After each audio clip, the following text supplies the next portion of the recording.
Hi everyone, Budget Stark here. Thanks again for tuning in. Another comment that was a regular post on the YouTube comment section and also on Facebook was that some people felt the head sculpt of the Mark 46 unhelmeted version, which is this one here, was oversized and it was too large, and that's why they felt that it made the Mark 46 armor look too small and too thin. So what I have here is a selection of the unhelmeted head sculpts of Tony Stark, ranging from the Workshop, the Mechanic, the Mark 7 smirking one, the Mark 4. So here we have a selection of them, and you can see, ignore the neck post lengths, because obviously that could be a variable on how it attaches on that original armor, but just looking across, they all look very similar.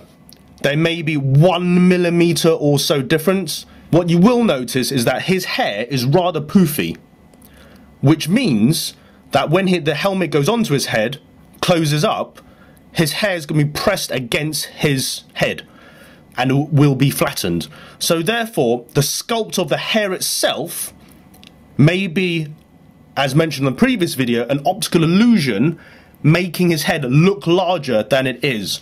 But if you go across, starting from over here, which is the Workshop head sculpts, it's about the same size as the Mechanic. Here is the helmet of the 46. Moving across to the head sculpt of the 46 that came with the figure. And moving across, they all look very similar. So maybe this gives you an insight whether or not the head sculpt is oversized. I think it looks about right. Like I said, it may be a millimeter or two different across all of the head sculpts, but I don't think it's oversized. It looks about right to me.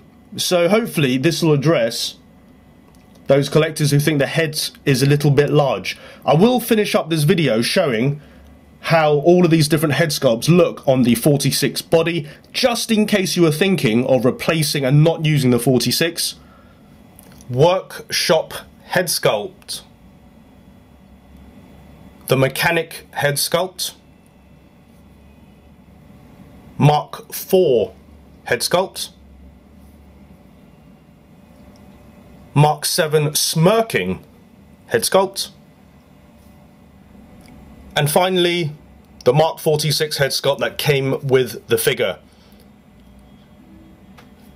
As mentioned earlier, the optical illusion could be the poofy hair, the design of the hair, how the body is maybe a little bit chunkier around the chest, and how the hips flare out slightly, and I'll show you what I mean by that. At the bottom here, the hips flare out more than, for example, on the 45. The 45 is a bit smoother, and here the chest goes out very slightly.